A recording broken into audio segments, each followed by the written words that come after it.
Ẹ̀yin ọmọ orílẹ̀-èdè Nàìjíríà, ẹ tún káàbọ̀ sórí ètò yín ètò wa Serious Issue ọ̀rọ̀ tó ta kókó látọ̀pẹ́yẹmí mini studios.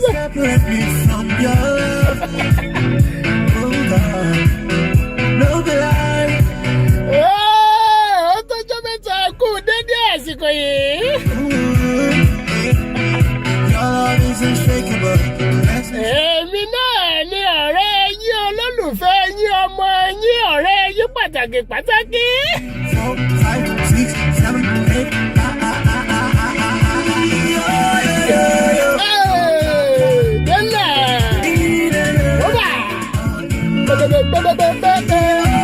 Elúgbàjú Ọpẹ́yẹmí yín náà rẹ̀ wá sọ̀rọ̀ fọ́gẹ́rẹ́ bàbà ọmọ àgbọ́tọ̀ pé ìrí tí ò ṣe é forí sọ ẹni forí sọ mí ìyẹn kéré ni tẹ́bi bá dìgbòlù yẹn wọ rìsáàbù fáínálì.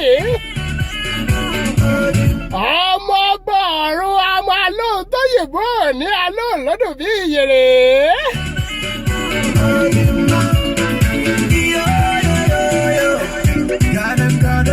Oh my God! Sunday ẹ̀mí yẹn ti ń dé ẹ̀mí ọ̀rọ̀ káàbọ̀ sílé agodo.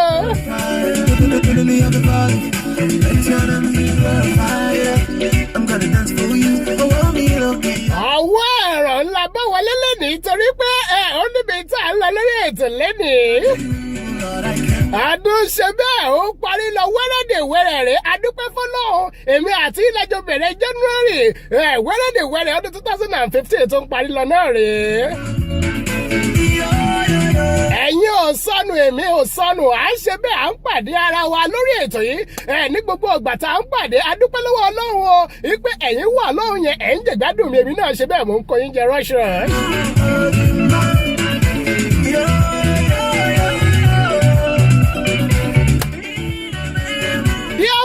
Díẹ̀ 2+2 ọwọ́ àdúrà ni mo dẹ̀ fẹ́ bá wọlé lénìí ká máa ṣàdúrà fúnra wa níbi tọ́dún parí lọ yìí.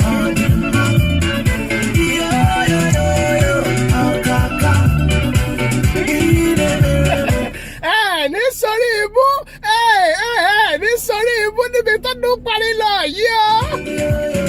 Bẹ́ẹ̀ nìkan bá ṣàdúrà fún yín wípé ní sórí ibú ẹ jẹ́ sàmì ní rọ́ṣirọ́ṣì.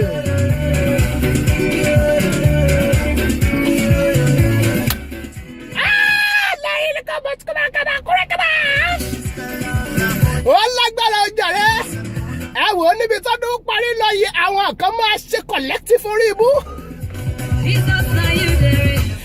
Mọ̀ tí wọ́n ń pè ní collective orí ibú. Ìyẹn ni àwọn àgbáríjọ orí ibú gbogbo ìyanu pátápátá ló máa dé báwọn kan níbi tọ́dún parí lọ yìí. Ẹ̀yin ò ní bá wọn sí nínú àwọn tó máa experience collective orí ibú lágbára Ọlọ́run. Àwọn collective orí ibú ni wípé kí ọ̀gá kan dédé dìde láàárọ̀ ọjọ́ kankan ní ẹgbẹ́ àti pọ̀jù ńlẹ̀ iṣẹ́ mo fẹ́ ṣàkèyàn 50 nínú ẹ̀yin mélòó ẹ̀yin ní báwọn sínú àwọn tó máa ṣe collective orí ibú níbi tọ́dún parí lọ yìí lágbára Ọlọ́run. Ìyọnu ńlá kò ní dé bá yín lágbára Ọlọ́run.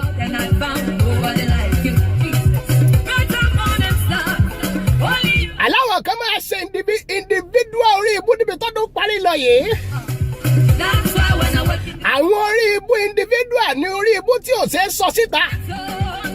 Àwọn ìyọnu táwọn èèyàn máa ṣe bẹ́ẹ̀ tí wọ́n máa mú mọ́ra ní kọ́nà alẹ́ wọn àárọ̀ àtọ̀ ò gbúdọ̀ gbọ́. Aṣọ lásán ni wọ́n máa fi gbéra wọn níyì nígboro táwọn èèyàn máa rò pé nǹkan sì dà bó ti dà. Gbogbo ẹ̀yin olólùfẹ́ Ọpẹ́yẹmí káàkiri àgbáńlá ayé níbi tí ẹ ti ń wètò yìí ní ṣe individual orí ibú tàbí orí individual ìyọnu níbi tọ́dún parí lọ yìí. Wàláì mò ń fìlè rọgbọ̀n mi yìí ṣá.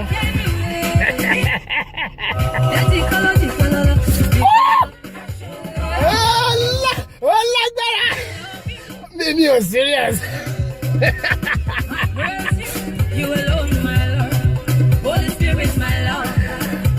Àwọn kan máa ṣe pásínà orí ibú níbi tó dún parí lọ yìí sẹ́.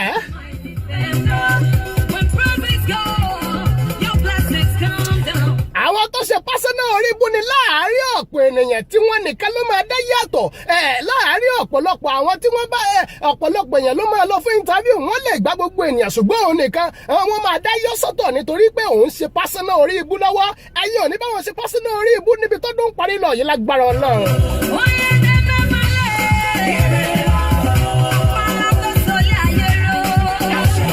àwọn tó ṣe pásánà orí ibú ni níbi tí gbogbo àwọn ènìyàn bá ti ń ṣoríire kò sí báwọn ṣe fẹ́ ṣe wọn ò lè lálùyọ bí ọ̀pọ̀lọpọ̀ ti ṣerú bísínẹ́sì táwọn ń ṣe àmọ́ tí irú ẹni bẹ́ẹ̀ bá dáwọ́lé òkúta náà nítorí pé ó ń ṣe pásánà orí ibú lọ́wọ́ dádì àti mọ́mì ẹ̀ ní ṣe pásánà orí ibú níbi tọ́dún parí lọ yìí. I sing because I'm happy, oh. I'm happy. I sing because I'm free. Oh yeah, follow me, thank you. Everybody, everybody.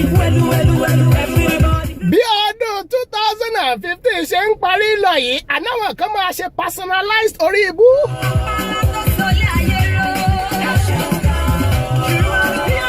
Kí là ń pè ní personalized orí ibú ni àwọn orí ibú tọ́gbọ̀ ènìyàn fẹnu ara wọn pè sínú ayé ara wọn. Bí àwọn ènìyàn ti ń gbàdúrà pé káwọn sórí ara ẹ̀ ẹlòmíì á sì lọ forí rẹ̀ kó jàǹkárí wọ̀ nítorí àfọwọ́fà personalized orí ibú nìyẹn yìí ò ní bá wọn ṣe lọ́dún yìí lágbára Ọlọ́run.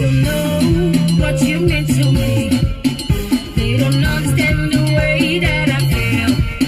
Scared of love I received from them, no man could ever heal. Personalized orí ibú làwọn orí ibú àfọwọ́fà tí ènìyàn fowó ara rẹ̀ fà sínú ayé ara rẹ̀. Ever since I met you, you're my father and brother. No one can put us under. Me and you join together. I'm from United, Lord.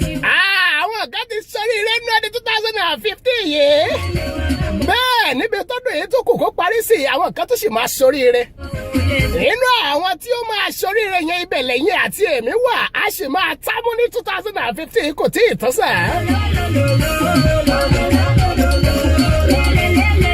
Mi ò tí ì parí àdúrà mi mo sì ń ṣàdúrà fáwọn olólùfẹ́ mi káàkiri àgbáńlá ayé lọ́wọ́.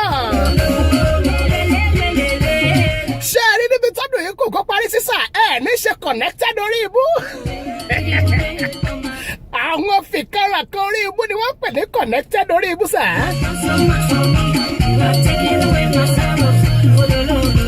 Àwọn orí ibú tó ń fọ orí ibú lọ́wọ́ àwọn ìyọnu tí ń fa ìyọnu míì lọ́wọ́ àwọn yìí là ń pè ní connected orí ibú ìkan ò tí ì tán àwọn ò tí ì yanjú ìṣòro kan èmi tó ti gùn dádì àti mọ́mì ẹ̀ ní sórí ibú connected lọ́dún yìí.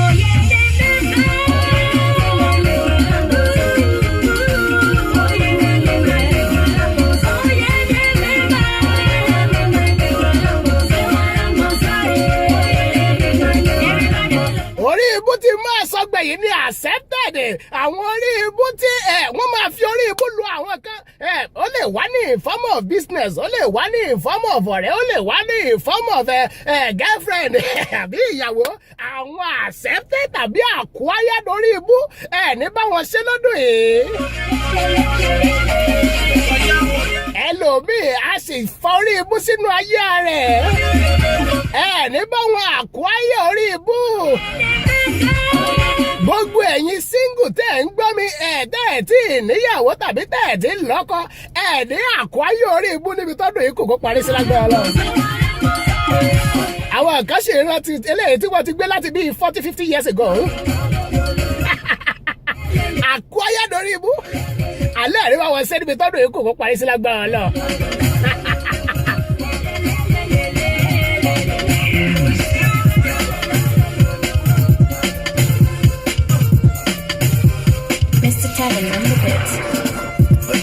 Kì í má já wọn tèmi ní tàn mọ́ àwọn tó ṣe pé ijó mi yẹn gan ni wọ́n máa ń kọjá lórí ètò yìí jẹ́ ń fún ọ lọ́wọ́ adéré díẹ̀ kí wọ́n tún jẹ dèdè ẹ̀ díẹ̀. Olúwa rest mi jára o. Ìjó olówó la gbé wálé ní lẹ́sọ̀lẹ́sọ̀ ni. Jára ọ̀tọ̀ ṣe jára o. Ikú ti jára ọ̀tọ̀. Iná fi jára ọ̀tọ̀ ṣe jára o. Ikú ti jára ọ̀tọ̀. Bí ò ráàyè àkókò mi ò pọ̀ lórí ètò yìí lédè àṣìṣe. Jára o. Ẹ jẹ́ sáré bọ́ọ̀lù abala serious issue tèmi. ọ̀rọ̀ tó ta kókó tèmi mo ti sọ wípé lọ́sẹ̀ tó kọjá ta ló ń tọ́ abọ́lá kejì ẹ̀ ní màá sáré parí lédè. It's my happy day. I'm going up and down. àmọ́ kí n tó kàn lù ẹ mọ̀ wípé báde Mr. Serious Issue ó kẹlẹ̀ kó gbàgbàgbà ìyẹn ní November tá a fẹ́ wọ̀ yìí. That's a song. ó lágbára díẹ̀. That's a song. Therefore, Dare 2+2 mi ò ní lè ṣètò ní November. Mo fẹ́ ṣe fàájì lọ díẹ̀. Èmi náà fẹ́ lọ sí the Caribbean. Mo fẹ́ lọ ṣe fàájì ẹ̀mí mi díẹ̀ mi ò lè wá para mi. January láti ṣiṣẹ́ bọ̀ kọ́ lọ́wọ́ fún wa lérè ni.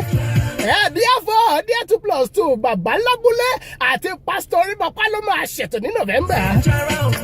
Àbí òye yín àwọn tí ò dá mọ̀ ẹ lọ sórí Instagram mi kẹ́ lè mẹ́ni tí wọ́n ń pè ní bàbá lábúlé àti wòlíì Orímọpá. Bàbá lábúlé àti ṣe visa àwọn ọmọ wá láti Nàìjíríà. Bàbá ló máa ṣètò ní November. Going back, in my life. My blessings no be slack. In my life, there's no more. Bàbá yìí ti ń bá mi jẹ́ yí pé àbí mi nìkan mo rò pé mo mọ̀ ọ̀rọ̀ ọ́sán ni. There's no be slack. Wọ́n ẹ̀ mọ́ agbọ́gbọ́n wọlé lẹ́nu bàbá lábúlé. You know the frown on. Pastor Orímọpá náà a máa fún wọn láàyè kí wọ́n ṣètò fún odidi ọ̀sẹ̀ kan. Let me send it all the way. Ẹ jẹ́ sáré parí ìta ló ń tẹ̀ pápápá. Gbogbo ẹ̀yin tẹ́ ń tọrọ ajé ẹ̀kú ẹ̀tàn.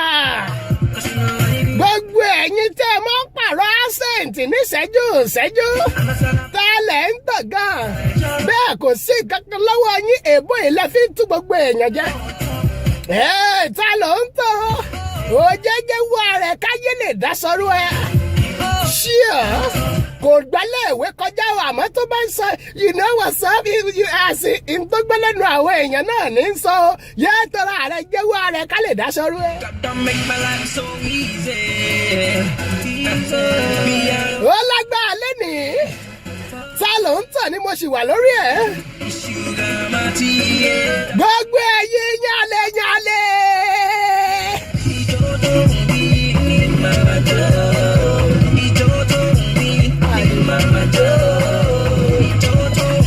Ó yẹ ni Mama Joe. Yeah. It's my lucky, but she say, my God, don't know me about it. Oh, that's Yes, oh my gosh. Oh my gosh. makes me wanna be stronger. Gbogbo ẹ̀yin yálẹ̀ ta ló ń tàn. Gotta stop. Oh, God, makes me wanna be stronger. Yeah, but Gbogbo ẹ̀yin yálẹ̀ ta lẹ̀ ń tàn. don't make my life so Ẹ̀yin ọkọ̀ kan ògùn kan bá ọdún ta lẹ̀ ń tàn màmá. Àìsàn ẹ̀ẹ́dì pẹ́kọ́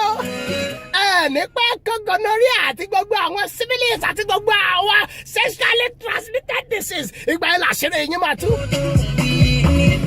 Tọ́lá yín ìwọ nìkan ni mo ní ní life mi seriously mi ò ní anybody you are the only sugar in my tea ẹ kú ẹ̀ tán. Gbogbo ẹ̀yin yálẹ̀ tá ló ń tẹ́ra rẹ ni. Ẹlòmíì ò tí ì pé 60 kò lè dárìn dáadáa nígbà tí fa yí ara wọn ṣe ni. Ṣíà o tí wọ́n ti fẹ̀mí ara wọn tó gbà tí wọ́n wà ní ẹ̀sọ̀gọ́ òde yálẹ̀ ni wọ́n. Ẹ má pìtì wọn nígbà tí wọ́n bá darúgbó ayé wọn kì í nítumọ̀. Ta ló ń tàn? Wàá gbà ń bẹ̀. easy. Me, I know they want.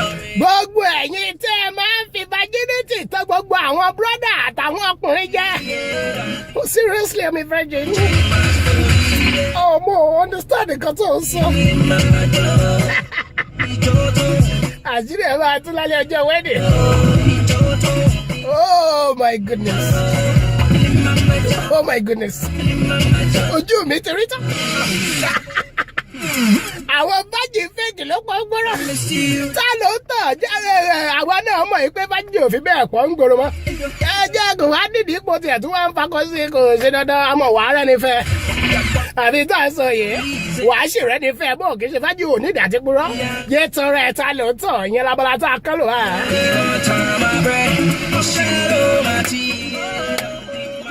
Oh my God, kò kàkì kí sáyẹ̀ púpọ̀ lórí ẹ̀tọ́ yìí ni o. Àwọn ẹlẹ́tọ̀ ti pọ̀jù. Wọ́n tọ́ra wọn jù.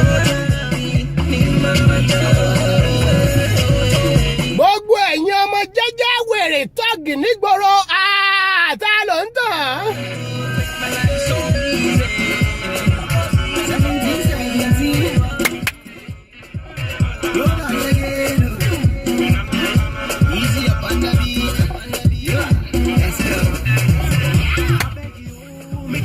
Gbogbo ẹ̀yin ọmọ jẹ́jẹ́ nílé ṣùgbọ́n kwata tẹ bá ti délé ìwé. Ta ló ń tàn? Ó jẹ́ ronú ara rẹ kó tètè mọ tó ń ṣe. Kí ìrètí bàbá àti màmá rẹ má bàa já sọ́sọ́ lórí rẹ náà ni. Ọ̀nà tí wọ́n ń tọ́ ẹ sí ọ̀nà ìyè ni ó jẹ́ tètè tẹ́rí ìgbà kó lè dáa fún ẹ lọ́jọ́ iwájú. Àkókò mi tó ti fẹ́ẹ̀ tán lẹ́nu. Ta ló ń tàn? Nírí jù báyìí lọ lọ́bàlá yẹn. Ẹ̀yin tèmi ẹ kú ojú lọ́nà. Oh my God! Bàbá Lábúlé àti wòlíì Orímọpá lórí ètò tó ń bọ̀. Ó máa kí díẹ̀ o. Jẹ́ máa palẹ̀ ẹ̀rù ilé tó ti ń tó lọ díẹ̀díẹ̀. It comes with a price, no it's not free. The wages of sin, guilt is the fee. Eating you up, then it will flee, leaving you empty. Ṣé ẹ fi ìbò time lẹ́nu? Ṣé ẹ fi lẹ̀? Ó lágbára. Ẹ̀rí tí mo dàbí àwọn sábà. Bí àwọn tí mo sáàbù lójú agbo. Ọ̀rọ̀ ara mi kẹ́ ti sún mi. Ẹlúgbàjú ọpẹ́yà mi yín náà rẹ̀ ẹ bá yọ pírẹsẹ̀ntà á tún bọ̀ pàdé lọ́jọ́ mẹ́jọ. Ẹ fi àwàdà láàfi wọlé torí mo fẹ́ ṣe special edition fún package fún birthday mi. Ó máa lágbára o lẹ́ o. Á tún bá ríra we shall be seen so. Kèé sí yálẹ̀ rẹ̀. What's on your mind? What's on your mind? What's on your mind? What's on your mind? What's on your mind? Best as I see.